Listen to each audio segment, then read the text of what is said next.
Okay guys, let's continue the operation. We're gonna go ahead and pull a couple bolts. It's nice when everything is the same, like all of these bolts, because I need to pull that one. I want to pull the whole box. So I'll probably need like a deeper socket, number 10. Let's see if this is it. Yeah.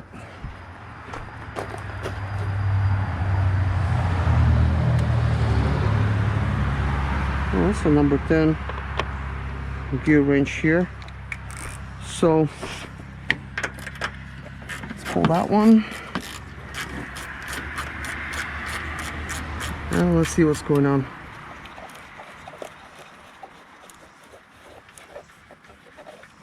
Okay, so we replace this.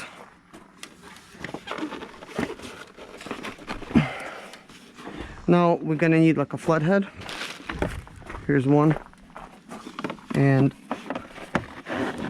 oh, it's actually cracked over there. So okay, so now this is loose. So the next thing I need to do is go ahead and pull this electrical connector. So that's loose. Next thing, I'm gonna go ahead and that's not the correct size. I believe it's this one. Let's see. Yep, it is.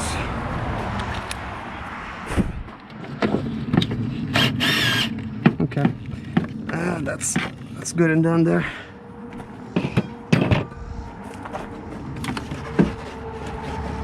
So could it be that this box has more than one mounting place?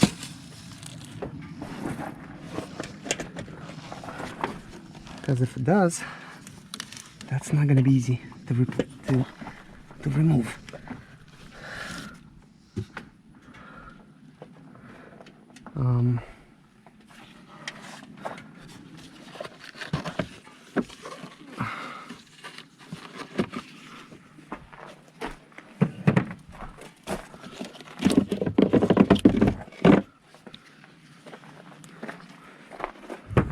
Air filter.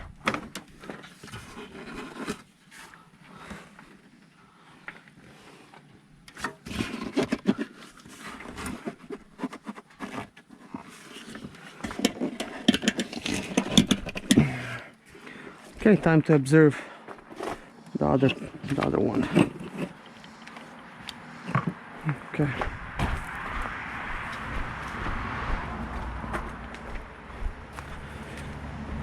Okay, this box, it's a little bit loose, not much loose.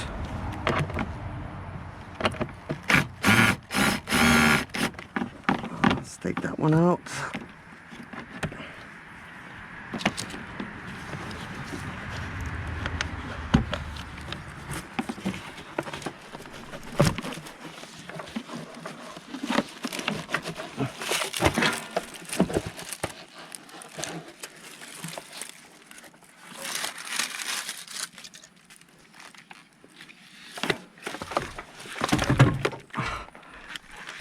I don't know if the battery is not allowing me to see what's going on.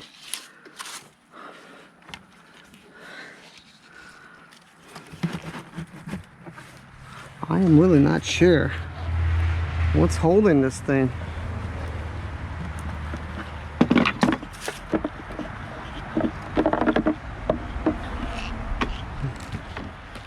Okay, here's the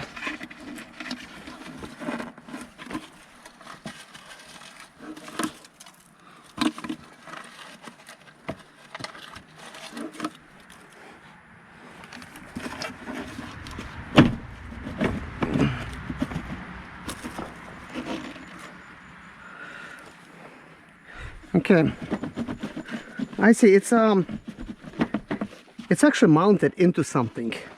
I believe it's kind of like a slide in type of thing, but in order to pull it out, there's a lot of stuff that's in the way. Like this is going to be in the way, so this is not the way I'm gonna do things right now.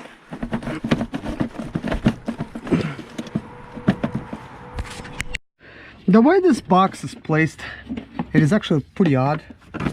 So I'm just gonna go ahead and actually replace the airflow sensor by just removing its screws. Just doing it that way. Because at this point, it's going to be a little bit easier because there's a lot of stuff in the way. It's probably not meant to be replaced. I mean, that particular one, it's got some damage on it anyway, so it would need to come out sooner or later.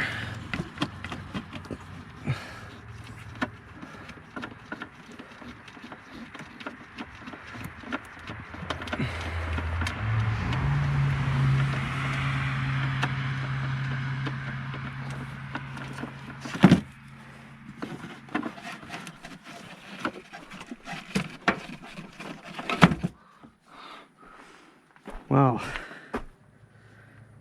it's really hard to believe that it's going to be this issue, but I have the spare parts, so we're gonna try it. That's all that matters. We have the spare, so we're going to go ahead and mount it in place. It is a very tight spot.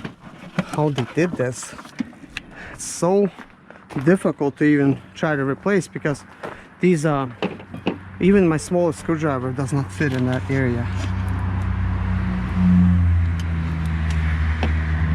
So it's kind of like at an angle.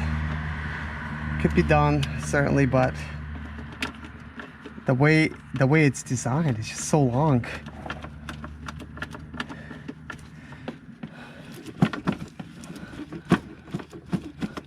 I don't know if this part fails on it,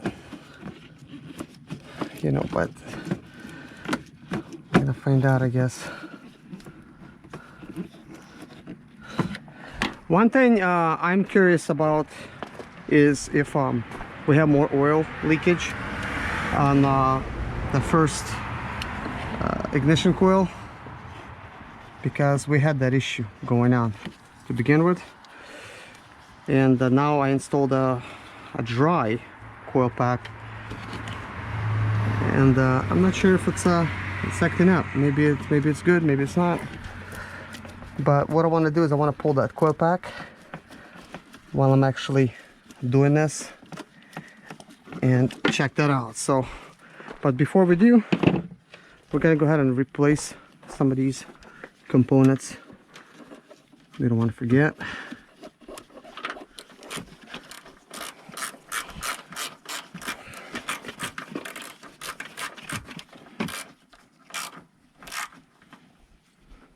And I will pull out that other box, guys. It's difficult. I may end up kind of scratching things up. It is that box a little bit damaged, like this portion here. But there's really no room, like the way it's designed. I mean, maybe it's because of the accident.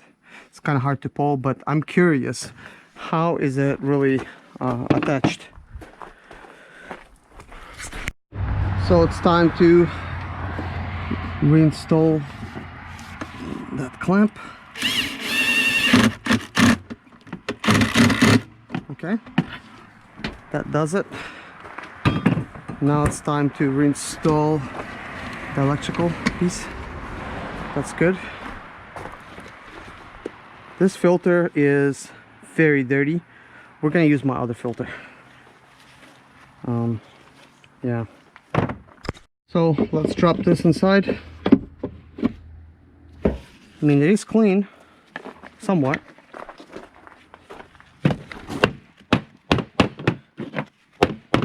I think giving it a few taps is not going to hurt anything.